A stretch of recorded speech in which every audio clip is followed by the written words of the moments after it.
یزید کا امام حسین سے کیا جھگڑا تھا؟ علمی جھگڑا تھا، کوئی مسلکی جھگڑا تھا، عقیدے کا جھگڑا تھا، فقہ کا جھگڑا تھا، قرآن کی تفسیر پر اختلاف تھا؟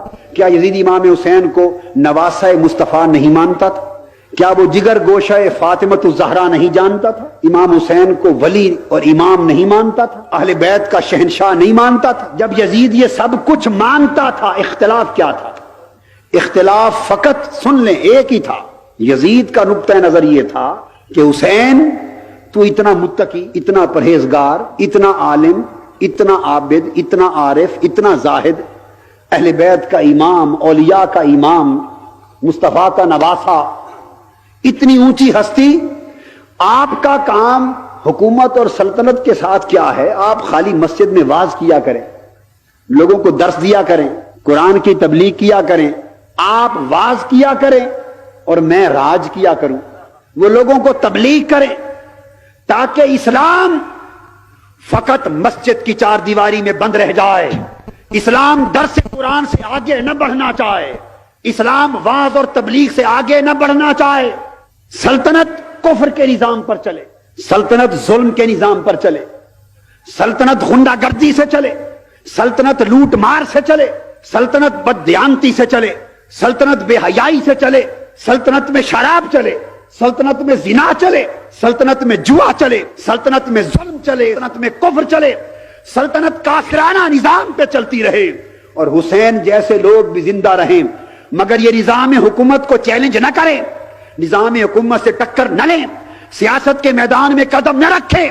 حسین فقط مسجد میں لوگوں کو جمع کر کے قرآن کا واعظ دیتا رہے ساری زندگی، اور مسجد سے باہر پورے معاشرے میں یزید کی حکومت کے تحت کافرانہ نظام چلتا رہے، اور یہ امت دو حصوں میں بٹ جائے، مسجد کے اندر کوئی اور نظام چلے اور مسجد کے باہر کوئی اور نظام چلے۔ بس یزید کا یہ فکر تھا۔ امام حسین نے اس کو قبول کیا؟ امام حسین اگر قبول کرتے، معرکہ کربلا کبھی بپا نہ ہوتا۔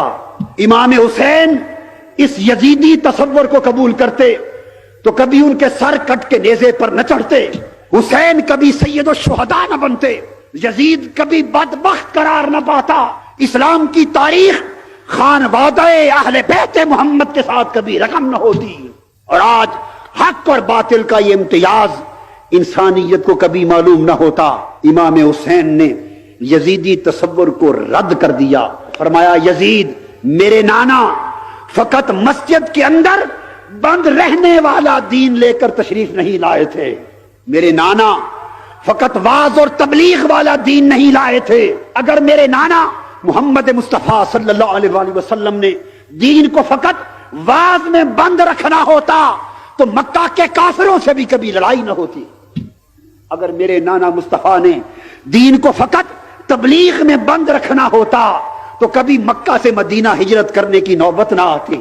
اگر میرے نانا نے دین کو فقط درس تک بند رکھنا ہوتا تو کبھی بدر کا معرکہ بپا نہ ہوتا، احد میں کبھی چہرہ مصطفیٰ زخمی نہ ہوتا، کبھی صحابہ کے تن بدن شہید نہ ہوتے، کبھی خندقیں نہ کھدتی، کبھی طائف کے بازاروں میں مصطفیٰ کے جسم لہو لہان نہ ہوتے، اور کبھی یہ خونی معرکے جو آقا دو جہاں کی پوری حیات مبارکہ میں وپا ہوتے رہے، یہ نہ ہوتے۔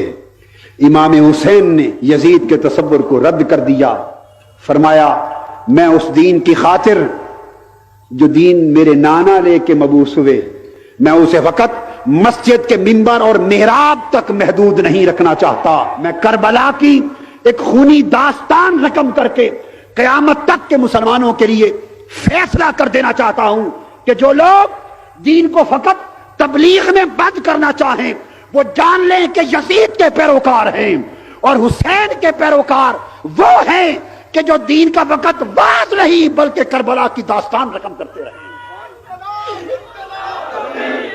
یزید اسلام کو فقط عقیدہ رکھنا چاہتا تھا، حسین اسلام کو عقیدے سے بڑھ کر نظام بنانا چاہتے تھے۔ یہ جنگ تھی۔ آج یہ فیصلہ ہمیں کرنا ہے کہ ہم یزیدی تصور پہ چل رہے ہیں یا حسینی تصور پہ چل رہے ہیں۔ قوم کس تصور پہ چل رہی ہے؟ یزیدی تصور پہ چل رہی ہے۔